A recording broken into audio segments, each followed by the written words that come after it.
اپنا خود جائزہ لے لے. بل الانسان على نفسه بصیرہ ولو القى معاذیرہ. انسان اپنے بارے میں بہت کچھ جانتا ہے، سب کچھ جانتا ہے، چاہے وہ بہت پردے ڈالتا رہے. ہر انسان اپنے دل کے بارے میں زیادہ جانتا ہے کہ اس کے دل میں کون سے خیالات اس وقت جنم لے رہے ہیں اور پیدا ہو رہے ہیں. لہذا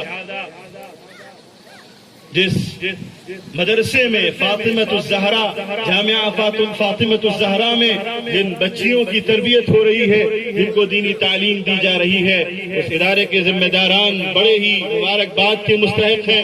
میں ان کو تہنیت پیش کرتا ہوں کہ انہوں نے بچیوں کی تعلیم کا ادارہ قائم کیا ہے. ایک قوم کے لیے جو قوم ترقی کرنا چاہتی ہے، عروج حاصل کرنا چاہتی ہے، وہ چاہتی ہے کہ وہ عروج کے مدارج طے کرے. اس کے لیے ضروری ہے کہ اس کی خواتین علوم دینیہ کی حامل ہوں. اس کے لیے ضروری ہے کہ اس کی خواتین پڑھی لکھی ہوں. اس کے لیے ضروری ہے کیونکہ ایک بچہ بچپن میں ہی اس کو جو غذا ملتی ہے، وَيَنْشَأُ نَاشِئُ الْفِتْيَانِ مِنَّا عَلَى مَا كَانَ عَوَّدَهُ أَبَاهُ أَوْ أَبَوَاهُ. کہ بچہ جو ہمارے ہاں پروان چڑھتا ہے، ایک عربی شاعر نے کہا تھا، وہ انہی اقدار و روایات پر، انہی معانی پر پروان چڑھتا ہے جس کی تربیت وہ اپنے والدین کی گود سے حاصل کرتا ہے. لہذا ایک عورت کو پڑھانے کا مطلب ہے پورے خاندان کو پڑھانا، کیونکہ وہ جب وہ ماں بنتی ہے تو اپنے بچوں کا خیال رکھتی ہے، غلط باتوں پر ٹوکتی ہے، صحیح بات کی طرف رہنمائی کرتی ہے، شوہر کو ٹوکتی ہے. اسی طرح سے جب وہ نانی دادی بن جاتی ہے تو اپنے پوتوں نواسوں کو بھی، اگر اس کے پاس صحیح علم ہے، صحیح شعور ہے، صحیح معلومات ہیں، تو اس پورے خاندان کی مربیہ ہوتی ہے. لہذا آپ صلی اللہ علیہ وسلم نے بھی اس کا بڑا اہتمام فرمایا تھا. صحابیات میں سے اکثر محدثات تھی، فقیہات تھی، مفسرات تھی. حضرت عائشہ امنا رضی اللہ تعالی عنہ بڑی زبردست محدثہ و فقیہہ تھی. حضرت میمونہ رضی اللہ عنہ، حضرت ام سلمہ رضی اللہ عنہ، نام لیتے چلے جائیے، بڑی بڑی محدثات، مفسرات، فقیہات. لہذا عورتیں بھی علم کے معاملے میں پیچھے ہٹنے والی نہیں تھی، بلکہ وہ بازی لے گئی بہت سے مواقع پر وہ مردوں سے بازی لے گئی. ہماری تاریخ روشن ہے، بڑی تابناک ہے. یہ امت اسلامیہ کا یہ امتیاز ہے. عیسائیوں کے ہاں ان کی کتاب محفوظ نہیں رہ گئی، انسانی کلام اس میں داخل کر دیا گیا. انجیل میں اب صرف چند اخلاقی باتوں کے، اگر تمہارے گال پر کوئی ایک تھپڑ مار دے تو اس کو دوسرا گال پیش کر دو، اور اگر تمہیں کوئی گالی دے، کوڑا ڈالے تو اس کو کچھ نہ کہو. اخلاقی باتوں کے علاوہ بائبل اور انجیل میں کچھ نہیں رہ گیا. اور تورات کے جو کچھ حصے محفوظ رہ گئے ہیں ان میں تو اکثر تو تحریف شدہ ہیں. اس میں یہودیوں نے اپنا کلام داخل کر دیا، اپنے لوگوں کو بچانے کے لیے اللہ کے کلام کو ختم کر کے اس میں رد و بدل کر دیا. چند چیزیں جو باقی ہیں اس میں حضرت موسیٰ علیہ السلام کے سفر فلسطین کا ذکر ہے اور چند جنگوں کے احکامات کا ذکر ہے. لیکن آپ ادھر آئیے، ذرا غور کیجئے، یہ امت اسلامیہ کو اللہ نے جو کلام اور جو شریعت، جو پیغام اور جو قانون عنایت فرمایا تھا، اس کے لیے پہلے ہی اللہ نے کفالت لے لی تھی، یہ ذمہ داری لے لی تھی کہ اِنَّا نَحْنُ نَزَّلْنَا الذِّكْرَ وَإِنَّا لَهُ لَحَافِظُونَ. ہم نے اس نصیحت نامے کو اتارا ہے اور ہم ہی اس کی حفاظت کرنے والے ہیں.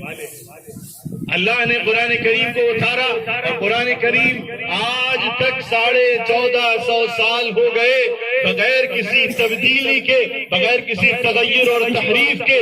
زبر زیر کی غلطی، زبر زیر کا تغیر اور تبدیلی اس میں واقع نہیں ہوئی. ہو بہو جیسا نازل ہوا تھا ویسے ہی آج تک ہمارے پاس موجود ہے اور ہم اس کو پڑھتے ہیں.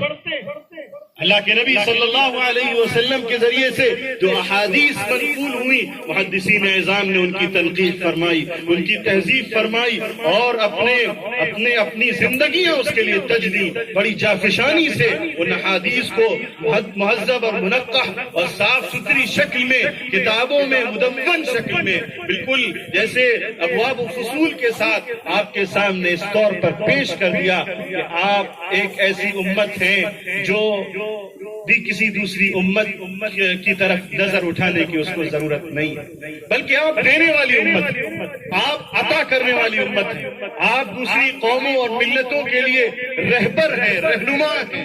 نبی کے بعد یہ ذمہ داری اس امت اور اس قوم کی ہے، اس ملت کی ہے کہ وہ دوسری قوموں کو جو گمراہ ہو گئی، جو اللہ کے راستے سے ہٹ گئی، انہوں نے نبیوں کے پیغام اور مشن کو بھلا دیا، یہ آپ کی ذمہ داری بنتی ہے کہ آپ ان قوموں کو لے کر کے آئیے، کیونکہ آپ کے پاس قرآن میں ہر چیز موجود ہے۔ اللہ تعالیٰ فرماتا ہے مَا فَرَّطْنَا فِي الْكِتَابِ مِنْ شَيْءٍ، ہم نے کتاب میں کوئی چیز نہیں چھوڑی، ہر چیز بیان کری مجمل طور پر۔ اس کی تفصیل احادیث مبارکہ میں آپ کو ملے گی، جس میں آپ کو معاملات کے بھی ابواب ملیں گے اور آپ کو معاشرت کے بھی ابواب ملیں گے۔ ایک مسلمان یا اللہ کے ایک بندے کی اپنی نجی زندگی کیسی ہونی چاہیے، پڑوسیوں کے ساتھ کیسا اس کا تعامل ہونا چاہیے، پڑوسیوں کے حقوق، بیوی شوہر کے حقوق، بچوں کے حقوق، رشتہ داروں کے حقوق، اہل محلہ کے حقوق، اسی طرح سے تجارت کے اصول و ضوابط، سیاست کے اصول و ضوابط، تعلیم و تعلم کے اصول و ضوابط، اور زندگی کا ہر وہ شعبہ جس کی کسی کو ضرورت پڑ سکتی ہے، اس کے تعلق سے فرامین، احکامات، اصول و ضوابط موجود ہیں۔ آپ کو کہیں نظر اٹھا کے دیکھنے کی ضرورت نہیں ہے، آپ مستغنی ہیں، اللہ نے آپ کو ایسی دولت عطا فرما دی ہے، بس کمی یہ ہے کہ ہمارے ہاں اس کی قدر نہیں ہے اور ہمارے ہاں اس کی معرفت نہیں، اس کا علم نہیں۔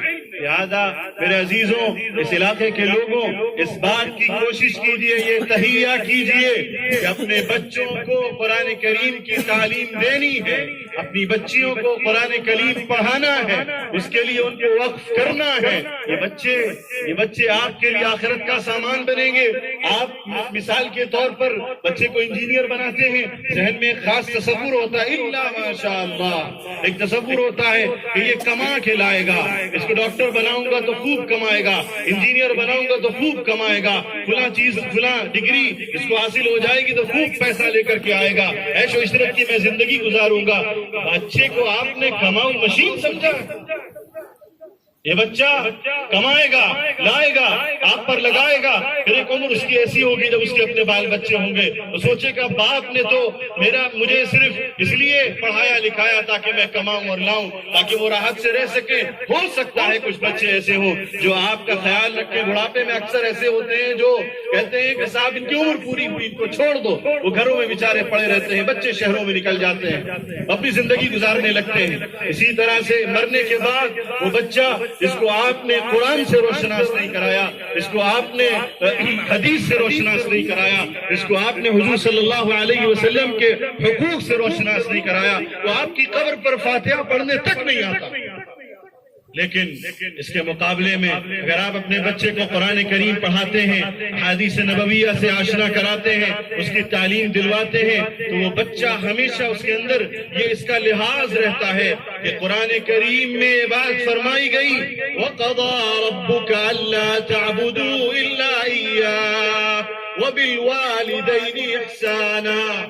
اللہ نے یہ بات فیصلہ فرما دیا روز ازل میں کہ وَقَضَى رَبُّكَ أَلَّا تَعْبُدُوا إِلَّا إِيَّاهُ، صرف ایک اللہ کے کسی اور کی پوجا اور بندگی نہیں کرنی، سر جھکے گا صرف اللہ کے آگے، مانی جائے گی صرف اللہ کی، وہی رب العالمین رب السماوات والارضین ہے۔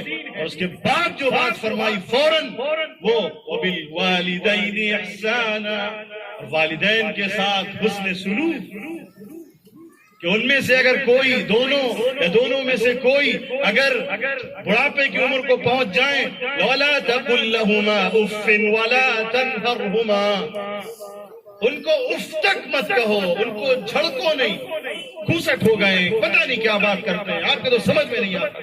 وہی باپ جو بچے کو بچپنے میں ایک بار جب وہ 5 بار پوچھتا ہے بابا یہ کیا ہے یہ کیا ہے، تو 5 بار وہ باپ شفقت کی وجہ سے بتاتا ہے، لیکن وہی بوڑھا باپ جب اس کی عقل پلٹ جاتی ہے، جب وہ بیچارہ زیادہ بوڑھا ہو جاتا ہے، جب وہ بار بار ٹائم پوچھتا ہے تو دوسری تیسری بار بیٹا جھٹک دیتا ہے۔